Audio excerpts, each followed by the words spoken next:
네, 감사합니다. 오늘 빌립보서 1장 27절부터 30절 말씀 가지고 아우펜트할튼이라는 제목으로 함께 말씀의 은혜 나누고자 합니다. 해외에 살면서 이런 생각을 해보았습니다. 왜 나를 여기에 마음대로 살지 못하게 하는 걸까? 아마도 이런 생각을 해보신 분들이 종종 비자에 대한 어려움을 겪게 되면 한 번쯤은 해보셨을 겁니다. 무슨 근거로 내가 여기서 살 수 없는 걸까? 시민권까지는 바라지도 않지만 영주권 정도 받고 싶다라는 생각 해보신 분들이 참 많을 겁니다. 그것이 학생이든 직장인이든 영주권 정도는 받았으면 좋겠다. 적어도 누가 그걸 준다고 하면 이게 불법적인 일이 아니라면 대부분 그걸 받고 싶어 할 겁니다. 국적이 바뀌는 것도 아니니까 안 받을 이유도 없죠. 영주권만 있어도 체류에 아무런 문제가 되지 않으니까 유학을 하던 직장 생활을 하던 사업을 하던 체류에 문제가 해결되기 때문에 얼굴이 한결 편합니다. 스트레스도 덜 받지요. 요즘 학생들에겐 체류 정책이 조금 더 까다로워지기 때문에 어쩌면 체류 연장할 때마다 극심한 스트레스를 받기도 할 겁니다. 시간이 다가올수록 심장 박동수가 점점 빨라지는 것을 아마 느끼실 겁니다. 독일은 그나마 차별이 없지만 그래도 체류 자격이 있어야지만 서류로 증명이 되어야지만 가능하죠. 저도 그 부분에 있어서는 자유롭지 못합니다. 2년마다 한 번씩 그 고통을 겪어야 합니다.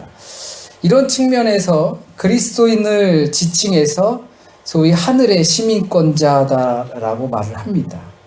1차적으로 보면 시민권을 가진 사람들은 그곳의 시민입니다. 영주권이 아니라 시민권. 그러니까 시민권 가지신 분들 선거하셨나요? 하고 오셨어요? 안 하고 오셨어요? 네. 시민권자들은 그 나라의 시민입니다. 다르게 말하면 국민입니다. 내가 그 나라에 들어가는데 그리고 체류하는데 아무런 문제가 없습니다.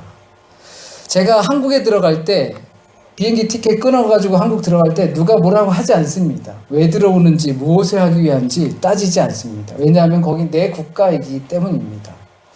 그러나 제가 독일에 올 때는 목적이 무엇인지 묻습니다.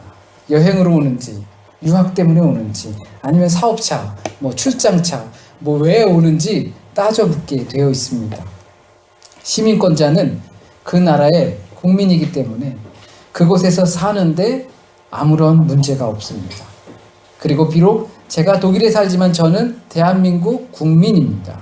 그래서 대사나 영사들이 소위 외교관 같은 사람들이 저희와 같은 사람들을 위해서 대신 일을 해주고 혹시 문제가 생겼을 때 해결해주는 역할까지도 합니다.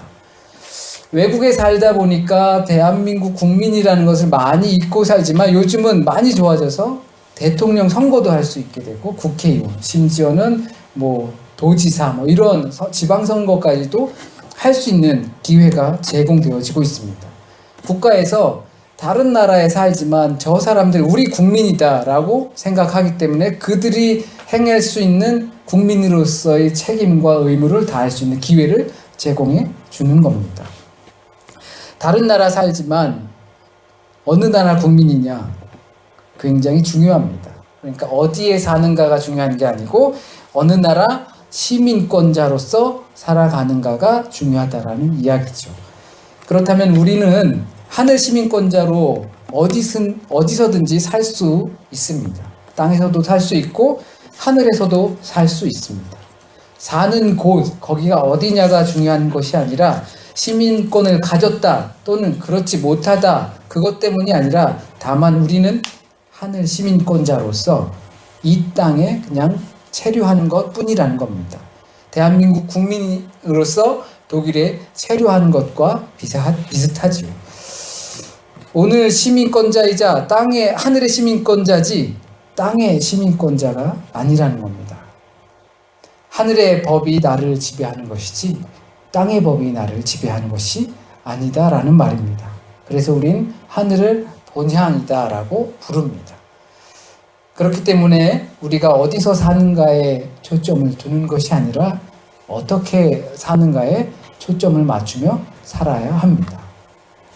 하늘의 시민권자지만 우리가 땅에 사는가에 초점을 두는 것이 아니라 나는 이제 땅에 사니까 뭐 그냥 땅의 습관대로 땅의 법칙대로 대충 맞추면서 살아도 되잖아. 땅에 사니까가 아니라 나는 하늘의 시민권자지만 땅에 체류하면서 사는 것이기 때문에 하늘의 시민권자답게 살아야 한다는 것입니다. 거기에 초점이 있는 거죠.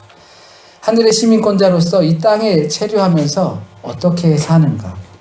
하늘 시민답게 살아야 합니다. 하늘 시민이란 하늘 법에 지배받는 시민권자답게 사는 겁니다. 지금은 조금 다르겠지만 세대가 좀 다르다 보니까 어른들은 해외에서 사시면서 나는 이름 없는 무명의 외교관이다라는 생각을 하시죠.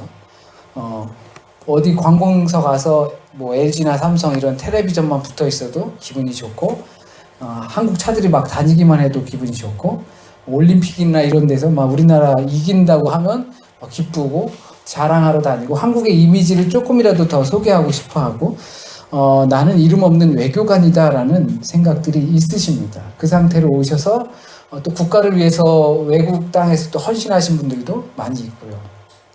대한민국은 이런 나라다라고 이미지를 줄 수 있기 때문에 이름 없는 또 하나의 외교관이 되는 것이죠. 그렇다면 우리 그리스도인들은 하늘나라의 외교관입니다. 이 땅에서 살면서 하늘나라의 이미지를 선사해주고 하늘나라의 이미지가 없는 사람들에게 그 하늘나라 이미지를 알려주는 하늘나라 시민권자로서 이 땅에 체류하면서 사는 외교관이 되는 것입니다. 그렇기 때문에 하늘법에 지배받는 시민권자로서 우리 그리스도인들은 정말 잘 살아야 합니다. 시대에 따라 세대에 따라 직업군에 따라 잘 산다는 것이 과연 뭔가라고 세부적 사항을 따지면 복잡하겠지만 제가 생각하기엔 대충 이런 것 같습니다. 뭐뭐스럽게 사는 것. 그리스도인은 그리스도인답게 사는 것. 하늘 시민권자는 하늘 시민권을 가지고 있는 사람답게 사는 것. 그렇게 산다는 것은 우리는 하늘 시민권을 소유한 사람이니까 하늘 시민권을 가졌다라는 자부심만 잔뜩 고취시키는 것이 아니라 시민권자로서 권한도 행사해야 하고 또한 시민으로서 의무를 책임을 다해야 한다는 것도 절대 잊어서는 안 됩니다. 혜택만 받으려고 하는 것이 아니라 지켜야 할 바를 다 하는 것이 시민답게 그 나라의 국민답게 사는 것이죠. 이것이 의무이고 책임입니다. 우리에게 하늘에 거할 체류 허가만 떨어진 것이 아니라 그 하늘 시민권자답게 살아야 할 책임과 의무도 우리에게 주어졌다라는 것입니다. 이 땅에 파송된 외교관으로서 하늘 시민권을 취득한 시민으로서 하늘의 법을 따라서 책임과 의무를 동시에 다하면서 살아야 하는 것이 우리가 뭐뭐스럽게 잘 사는 겁니다. 우리는 하늘 시민권자로서 이 땅에 체류할 뿐입니다. 하늘 시민권자지 땅의 시민권자가 아니라는 것을 절대 잊어서는 안 됩니다. 하늘의 법이 나를 지배하는 것이지 땅의 법이 나를 지배하는 것이 아닙니다. 우리가 이 땅의 육체를 가지고 체류하지만 우린 하늘의 법의 지배를 받으며 살아야 한다는 사실을 잊어서는 안 됩니다. 그것이 하늘 시민권자의 삶입니다. 그렇다면 우리가 어떻게 사는 것이 하늘 시민권자로서 이름 없는 외교관으로서 살 수 있는 걸까요? 어떻게 책임 있는 그리스도인의 삶을 살길 주께서 바라실까요? 어떻게 살아야 그리스도의 복음에 합당한 삶을 사는 것일까요? 우리가 어린 시절을 보내면서 어떤 사람들은 마치 저 사람 사는 거 보면 이 세상 사람 아닌 것처럼 사는 모습을 볼 때가 있습니다. 예를 들면 바울과 같은 자의 삶일 겁니다. 마치 이 세상 사람이 아닌 것처럼 정말로 하늘의 법의 지배를 받으면서 사는 사람처럼 보였습니다.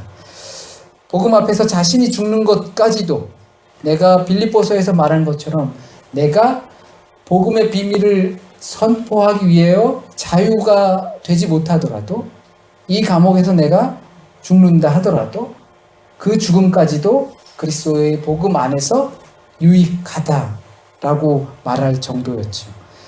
물론 우리 자신의 삶과 인생을 또는 복음의 가치와 바꿀 수 있는 사람은 많지 않을 겁니다.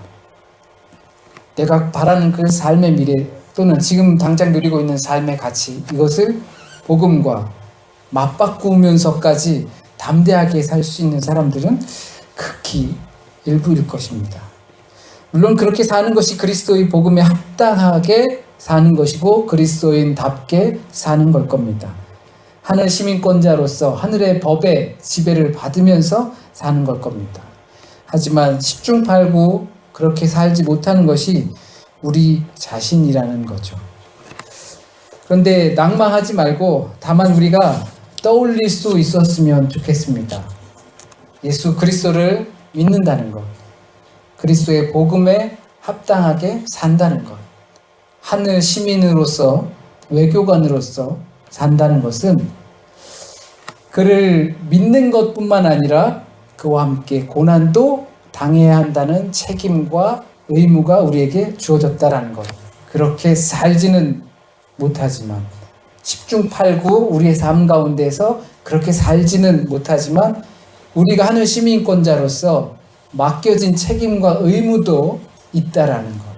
우리가 누려야 할 권리도 있지만 우리에게 주어진 책임과 의무도 있다라는 것 정도는 그것까지 까먹고 살지는 말자라는 것입니다.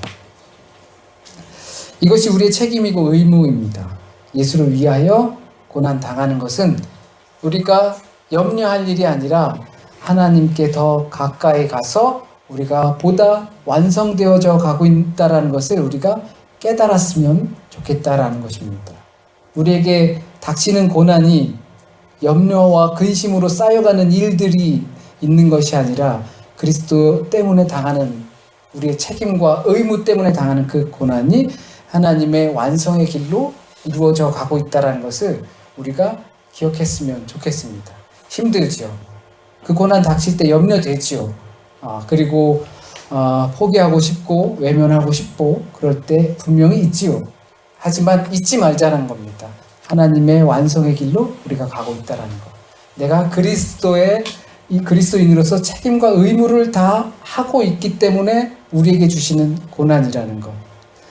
그리스도인으로서 책임과 의무를 또한 다 해야 한다는 것. 그렇다면 그렇게 하지 못하는 것이 무엇이며 누구이며 언제인가? 언제 우리를 그리스도인의 책임과 의무, 시민권자로서 외교관으로서 살아가지 못하게 하는 것이 무엇이며 누구이며 또 언제인가를 파악하면 우리의 신앙에 크게 도움이 될 줄 믿습니다. 의를 위하여 주의 이름을 위하여 어려움을 당하기를 피하게 하는 그 요소들이 무엇인가? 나를 시민권자로서 살지 못하게 하는 것이 무엇인가? 하늘의 법이 나를 지배하지 못하게 하는 그 요소가 무엇인지 알면 우리는 한결 수월해질 것입니다. 그리고 그것들을 줄여나간다면 우리에게 고난 때문에 쌓이는 근심이 이제 줄어들게 되는 것이죠. 그러면 한마음 한뜻으로 협력하지 못하게 하는 것이 무엇인지 보게 되는 겁니다. 내가 주의 이름으로 고난 당하는 것은 하나님의 완성의 길로 되어져 가는 것이고 우리의 염려가 줄어들게 되는 것인데, 근데 그것을 한마음 한뜻으로 협력하지 못하게 하는 것이 무엇인지 제거하다 보면 나타나게 됩니다. 날마다 괴롭히는 그 실체를 우리는 독대하게 됩니다. 그러면 그 나를 방해하는 그것을 딱 맞닥뜨리고서 우리는 이렇게 말합니다. 너였구나. 네가 나를 하늘 시민권자로 살지 못하게 했구나. 네가 나를 하나님의 법의 지배를 받으면서 살지 못하게 했구나. 나를 그리스도인으로서 책임과 의무를 다하지 못하게 너 바로 너구나. 잘 만났다. 라고 하면서 우리는 그것을 충분히 제거할 수 있을 줄 믿습니다. 믿음 생활 완성의 길로 가는 것은 그것을 하나씩 걸러내면서 그것을 맞닥뜨리는 것입니다. 때로는 그것이 나의 욕망일 수도 있고, 때로는 그것이 나의 출세일 수도 있고, 때로는 그것이 나의 미래일 수도 있고, 여러 가지들이 있을 수 있습니다. 그것들이 우리를 하나님의 완성의 길로 가는 것을 방해하는 것일 수 있습니다. 그 과정을 우리가 거쳐야죠. 그리고서 그 맞닥뜨린 그 대상에게 우리는 물어야 합니다. 너는 소속이 어디냐? 결국엔 우리는 거울을 보고 하는 이야기와 같습니다. 너는 어디 속한 사람이냐? 라고 우리는 자문할 수 있어야 합니다. 여러분은 어디 살고 계십니까? 땅에 살고 계시지만 거기서 하늘 시민권자로서 살고 계십니까? 예수 그리스도의 복음과 합당한 삶을 살고 계십니까? 다 못하죠. 당연히 저도 못합니다. 그러려고 노력하는 과정 중에 있습니다. 하나님의 완성의 길에 가려고 하는 과정 중에 그 길 위에 있습니다. 그러기 위해서 우리는 아주 차갑게 그 거울 앞에 서 있는 내 모습을 들여다 볼 수 있어야 합니다. 때로는 그 모습을 보는 것이 추악하게 느껴질 때도 있을지 모릅니다. 하지만 그것을 들여다 볼 수 있어야 우리가 그리스도인다운 책임의, 의무의 합당한 시민권자로서 이 땅에서 외교관으로서 역할하며 살아갈 수 있을 줄 믿습니다. 우리 함께 찬양 드리시겠습니다.